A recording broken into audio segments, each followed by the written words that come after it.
Comedy से गुस्सा मारने आ रहे हैं सुंदर कटारिया फ्रॉम हरियाणा।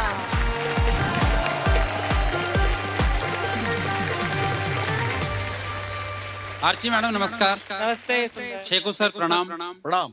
हरियाणा के लोग गर्लफ्रेंड नहीं रखते, बहादुर लोग तो शादी करके खतरों से खेलते।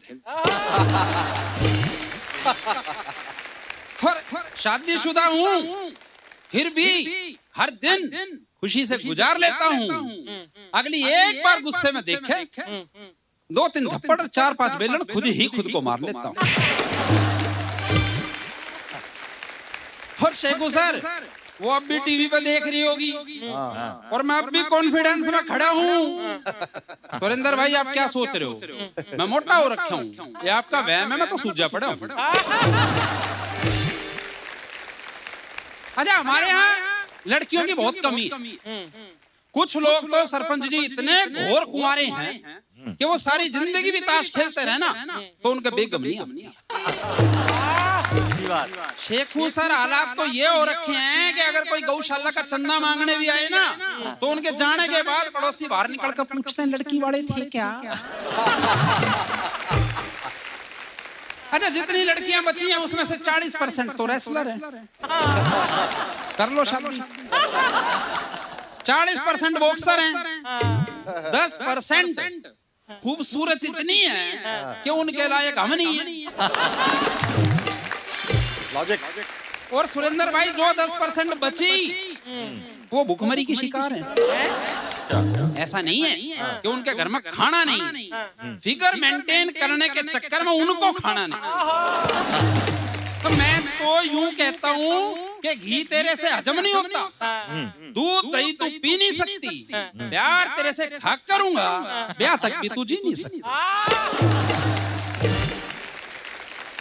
हल्की सी बूंदे नहीं तूफान निकला जी, पूर समझे बैठे थे हैवान निकला जी। और मेकअप में उसने हकीकत को छिपाया इस कदर, समझे उसे चंदा वो चंदर बाहर निकला जी।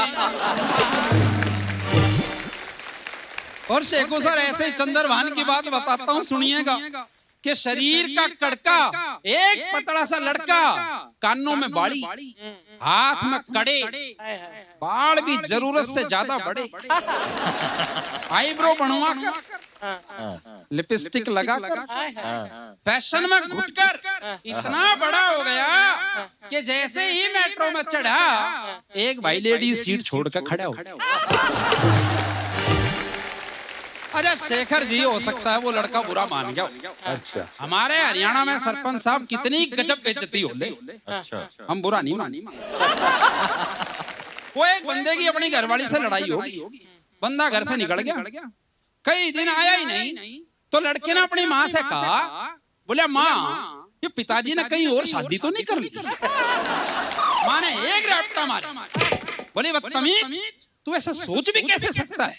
अरे हो सकता है वो किसी ट्रक के नीचे आ गया हो।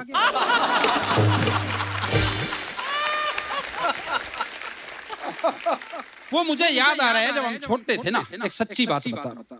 छोटे थे तो पड़ोस में ट्यूशन पढ़ने जाते थे रात को, तो शेखू सर लाइट चली जाती थी गांव में, लाइट चली जाती थी तो बच्चे एक दूसरे को मारते कूटते थे। एक दिन ऐसी लाइट चली गई,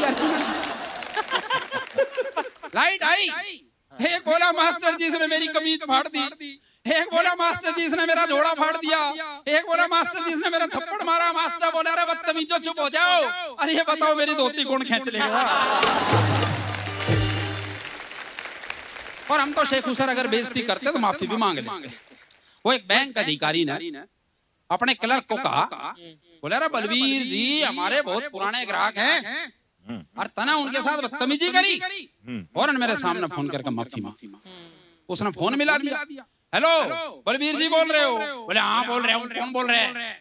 बोले बलबीर जी वो मैंने आपको कहा था ना कि बाहर में जा तू। बोले हाँ कहा था। बोले तो अब मत जाना।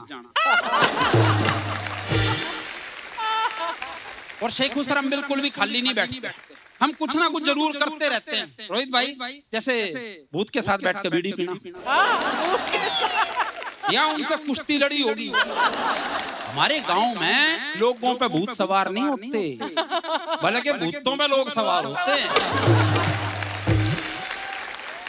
और आरती मैडम सच्ची बात बताऊं, हरियाणा का तो भूतों में खौफ इतना है, एक भूत ने दूसरे से कही, बोले रे तने कभी जाट देखा है? बोला जाट जूट कुछ नहीं होता है, तो मन का भय में रोज अपनी कबर पर दिया जला के सोया। बहुत बहुत धन्यवाद।